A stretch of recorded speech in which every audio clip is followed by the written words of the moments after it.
नमस्कार दोस्तों।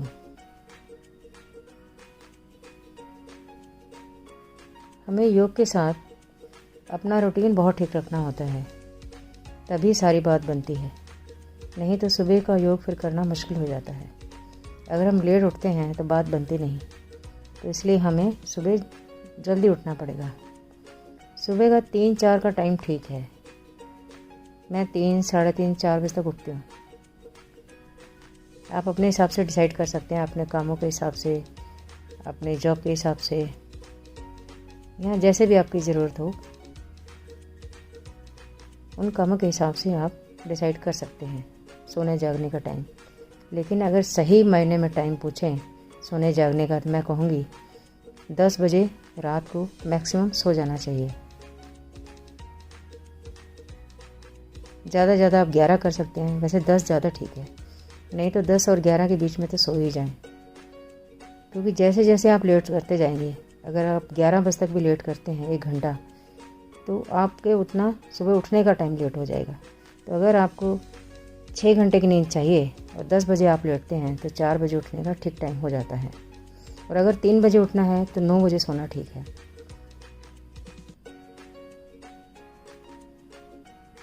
लेकिन मुझसे पूछे मेरी राय, तो मैं कहूँगी 10 से 4 ठीक है। 6 घंटे की नींद भी मिलती है और 10 बजे का टाइम सोने का भी ठीक है, और 4 बजे का टाइम भोर टाइम पे हम उठ सकते हैं, और वो नींद का अच्छा टाइम है। और उसके बाद हम फ्रेश होके 1 गिलास पानी पी के, नॉर्मल लेना है या कोसा लेना है, अपनी बॉडी की प्रकृति के हिसाब से, नेचर के हिसाब से, जो बॉडी का हमारा नेचर है। अगर वात है तो आप हल्का कोसा ले सकते हैं या नॉर्मल ले सकते हैं। लेकिन अगर पित्त नेचर है आपकी बॉडी का, तो आप नॉर्मल पानी ले सकते हैं, उसमें आपको कोसा नहीं चाहिए। नहीं तो आपकी बॉडी की गर्मी बढ़ जाएगी, और मौसम भी गर्मी का है, इसलिए नॉर्मल पानी ठीक है पित्त प्रकृति वालों के लिए, जिनकी बॉडी की नेचर पित्त प्रकृति है। और कफ नेचर वालों के लिए नॉर्मल पानी भी ठीक है, या हल्का कोसा भी ले सकते हैं। अगर आपको लगता है कि आपको खांसी जुकाम रहता है, तो आप हल्का कोसा ले सकते हैं। जैसे मेरी बॉडी का कफ नेचर है, लेकिन मेरे को खांसी जुकाम नहीं रहता, क्योंकि मैं ध्यान रखती हूँ कि मुझे खांसी जुकाम ना हो। प्रिवेंशन पे मैं बहुत काम करती हूँ, तो मेरी बॉडी को खांसी जुकाम बुखार ये सब नहीं होता। तो कभी सालों में 1 आध बार किसी वजह से मुझे लगे भी कि गड़बड़ हो सकती है, तो मैं उसका पहले ही इलाज ले लेती हूँ। वैसे मुझे होता नहीं है, तो हल्का सा मैं ध्यान रखती हूँ, तो जिससे बात बन जाती है। अगर मैं लापरवाही करूँगी तो मेरी तबीयत भी ख़राब होने में देर नहीं लगेगी, क्योंकि मौसम मिक्स है। अभी ना पूरी गर्मी आई है, ना पूरी ठंड है। कभी गर्म हो जाता है मौसम, कभी ठंडा हो जाता है।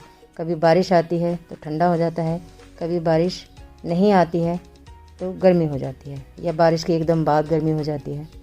तो अभी मिक्स मौसम है, कुछ पता नहीं चलता कि कब ठंडा हो जाएगा, कब गर्म हो जाएगा। और टेम्परेचर में वेरिएशन भी बहुत है, तो इसमें लोगों की कई बार तबीयत ख़राब हो जाती है। ज़्यादातर लोगों की डिस्टर्ब रहती है ऐसे मौसम में, गर्म सर्द होने की वजह से।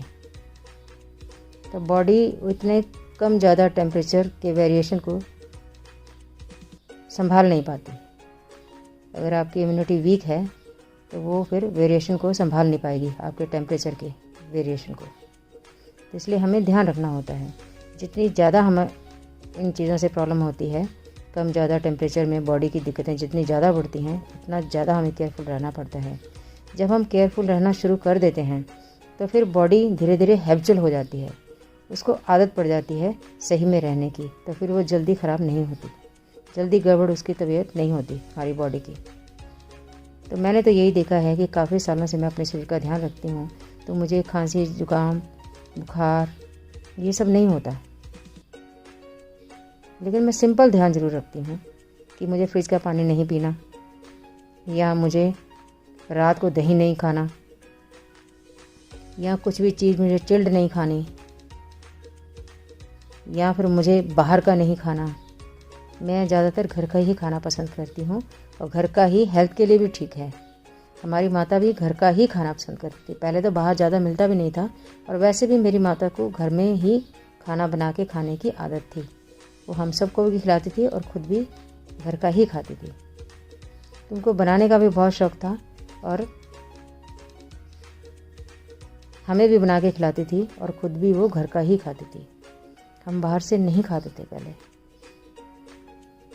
तो पहले ज़्यादा तो बाहर मिलता भी नहीं था, लेकिन हाँ छोटे मोटे तो होटल थे ही, मिल जाता था। लेकिन मेरी माता को घर में बनाना खाना ही अच्छा लगता था, तो हमें भी अपने घर में ही बनाने खाने की आदत है, जिस वजह से बॉडी ठीक रहती है। किसी वजह से हम घर पे ना भी बना पाएँ, हमारी कोशिश होती है कि फिर कोई दूसरा ऑप्शन कर लें, लेकिन कोशिश करती हूँ कि मैं बाहर का ना खाऊं। मुझे बाहर का अच्छा भी नहीं लगता और मेरी हेल्थ के हिसाब से ठीक भी नहीं है। हाँ, मजबूरी हो कभी, वो एक अलग बात है। जैसे कभी बाहर चले जाएं तो वो मजबूरी में कुछ लेना पड़ जाए, लेकिन उसमें मैं हिसाब रखती हूँ कि मुझे बाहर क्या खाना है और क्या नहीं खाना। कहते हैं कोई काम करने से ज़्यादा ये पता होना चाहिए कि हमें क्या नहीं करना, तो इसलिए मैं क्या नहीं खाना पे ध्यान देती हूँ।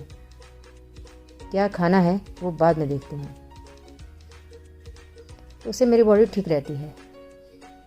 अभी भी जैसे मैं वीडियो रिकॉर्ड कर रही हूँ तो मेरी इस टाइम आपको आवाज़ साफ सुनेगी।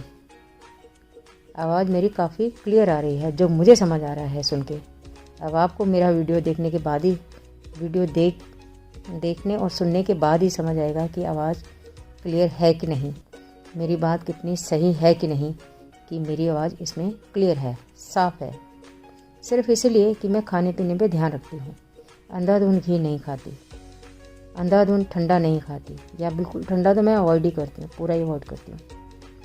अगर मैंने फ्रिज का दही भी खाना है, पहले तो मैं फ्रिज का खाती ही नहीं। अगर मुझे खाना भी पड़ जाए तो दही को मैं आधा पौना घंटा बाहर रखती हूँ। जब वो नॉर्मल हो जाता है तब उसको खाती हूँ। ऐसे नहीं कि सीधा फ्रिज से निकाला और खाना शुरू, जैसे आमतौर पे हमारे घर वाले ऐसे ही करते हैं। मैं ये नहीं कहती कि वो जान के करते हैं, हमें या तो समझ नहीं होती या फिर हम काम हड़बड़ाहट में करते हैं, जल्दबाजी में करते हैं कि हमारे पास टाइम नहीं है। अब आधा पौना घंटा बाहर कौन रखे, जबकि वो एडवांस में रखना होता है। मान लो कोई चीज़ आपने 7 बजे खानी है तो आपको 6 बजे वो बाहर रखना पड़ेगा। हालांकि शाम को तो दही नहीं खाना चाहिए, लेकिन मान लो आपने सुबह दही खाना है, दोपहर को दही खाना है, जितने बजे भी आपको लगे आपने खाना खाना है या खाली दही खाना है, कुछ भी, तो आपको आधा पौना घंटा या 1 घंटा वो दही बाहर निकाल के रखना पड़ेगा, जितना आपने खाना है। बाकी आप वापस फ्रिज में रख दो। सारा बाहर रख दोगे तो वो बाकी भी खट्टा हो जाएगा। लेकिन जितना आपने खाना है वो बाहर निकाल के रखो और फिर उसको खाओ, और उसके बाद देखो पेट में कोई दिक्कत नहीं होगी। हमें खाने पीने में सबसे ज़्यादा ये ध्यान रखना होता है कि जो भी हम पेट में डाल रहे हैं उसके बाद देखें कि बॉडी में होता क्या है, हमारे पेट में उसका एक्शन क्या होता है, या आपने जो एक्शन किया उसका रिएक्शन क्या मिलता है आपको पेट की तरफ से। तो आपको पेट के एक्शन का नोट करना पड़ेगा कि कोई गड़बड़ तो नहीं हुई, ठीक रहा ना, या आपका खाना पीना ठीक था कि नहीं। तो अगर आप पेट पे ध्यान रखें कि वो आपको क्या एक्ट करके दिखा रहा है, कोई गड़बड़ बता रहा है, कोई सही बता रहा है, या आपके पेट को वो चीज़ खाने के बाद अच्छा लगा, उससे आप डिसाइड कर सकते हैं कि आपको क्या खाना चाहिए क्या नहीं। लेकिन कोशिश करें, इस पे ध्यान दें कि पेट की हेल्थ अच्छी रहे। अगर पेट बार बार गड़बड़ हो रहा है, बार बार ख़राब हो रहा है, बार बार आपको दिक्कत बता रहा है, तो इसका मतलब ये है कि हम सोने जागने में, खाने पीने में, दिन रात सुबह के रूटीन में गड़बड़ कर रहे हैं, हमारा रूटीन ठीक नहीं है। तो मतलब जब हम टाइम से सोते हैं तो टाइम से हमें जागने का मौका मिल जाता है, टाइम से हमारी आंख खुल जाएगी, खुद ही आंख खुल जाएगी। मुझे अलार्म नहीं लगाना पड़ता, मेरी आंख खुद ही खुलती है, टाइम से खुल जाती है। ऐसे लगता है जैसे मेरे दिमाग में घड़ी लगी हो। घड़ी तो खैर होती है,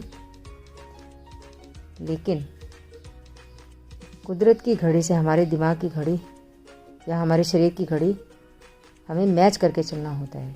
अगर हम मैच करके नहीं चलते तो बॉडी तो दिक्कत में रहती है, हमारा रूटीन भी ख़राब रहता है।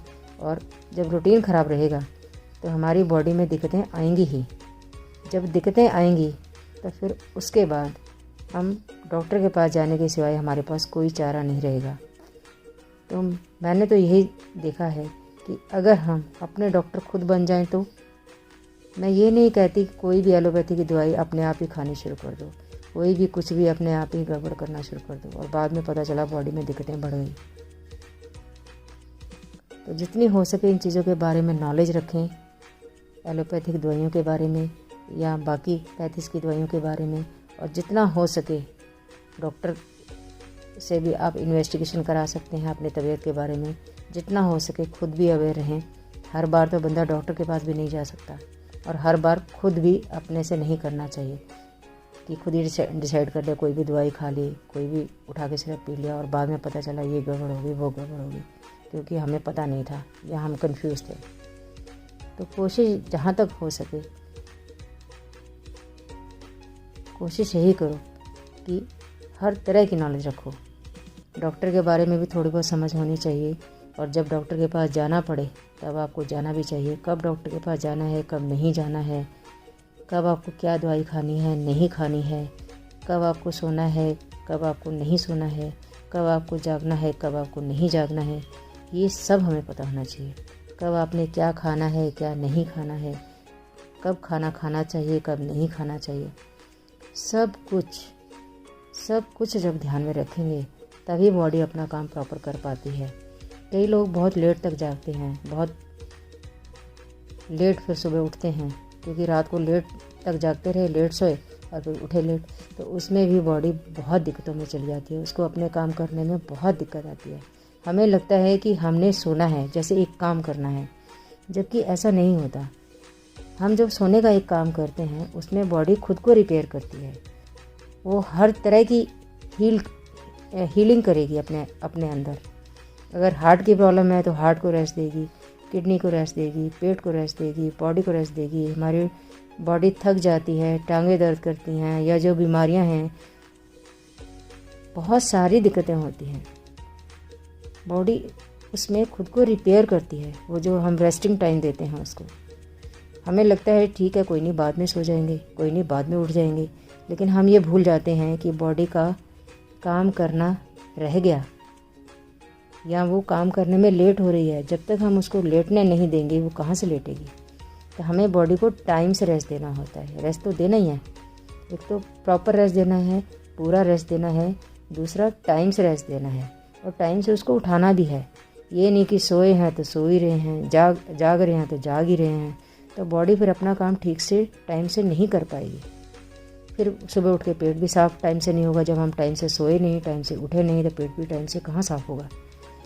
तो फिर हमारी एक्सरसाइज भी नहीं होगी, फिर नाश्ता दोपहर शाम रात का सारा रूटीन गड़बड़ हो जाता है। खाने पीने का तो गड़बड़ होता ही है, कामों का भी गड़बड़ हो जाता है, जिससे हमारे पे स्ट्रेस आता है। और जब हमारे पे स्ट्रेस आता है तो वो फिर धीरे धीरे हमारी आदत बन जाने लगती है। हमें लगता है स्ट्रेस तो होगा ही, काम करना स्ट्रेस तो बनेगा ही, या हमें कई बार गुस्सा आ जाता है, या हम आसपास के लोगों से डिस्टर्ब हो जाते हैं, घर में भी या कहीं भी होते हैं हम तो डिस्टर्ब हो जाते हैं। तो हमें लगता है ये गुस्सा तो आएगा ही, स्ट्रेस तो होगा ही, पर ये नहीं समझ पाते हम कि उसके पीछे हमारा रूटीन के गड़बड़ होने का भी बहुत बड़ा रोल होता है। जबकि मुझे तो लगता है सबसे बड़ा रोल रूटीन का ख़राब होना ही है, जिसकी वजह से हमारा स्ट्रेस बनता है। अगर हम टाइम से सब कुछ मैनेज करें, एक बारी रूटीन हमें बनाना पड़ेगा मेहनत करके, एक बार ही बना लें, फिर उसको ख़राब होने से बचाएं और फिर उसी रूटीन के साथ चलें, तो फिर स्ट्रेस बनेगा ही नहीं तो बॉडी में एक बार स्ट्रेस बनना शुरू हो जाए, धीरे धीरे बनते बनते फिर बॉडी की आदत बन जाती है, वो स्ट्रेस बार बार बनता है। फिर धीरे धीरे हमारे शरीर में स्ट्रेस की वजह से या स्ट्रेस से रिलेटेड बीमारियां आनी शुरू हो जाती हैं। तो फिर हमें लगता है ओहो हम तो बीमार हो गए, फिर हमें डॉक्टर के पास जाना पड़ता है, फिर वो एलोपैथी की दवाइयाँ देते हैं, धीरे धीरे धीरे धीरे हम उस चक्रव्यूह में ऐसे फंस जाते हैं कि हमें खुद ही समझ नहीं आता प्रॉब्लम कहाँ है। लेकिन प्रॉब्लम यही होती है कि हमें अपना रूटीन ठीक करना चाहिए, थोड़ा अपनी बॉडी पे काम करना चाहिए, अपने दिमाग पे काम करना चाहिए, अपने स्ट्रेस पे काम करना चाहिए, अपने हार्ट पे काम करना चाहिए, अपने पेट पे काम करना चाहिए। मतलब कुल मिला के हमें अपनी बॉडी को एक हेल्दी एनवायरनमेंट देना है, उसको एक्सरसाइज के लिए टाइम देना है। फिर कोई स्ट्रेस, कोई गुस्सा, कुछ नहीं होगा। धन्यवाद दोस्तों।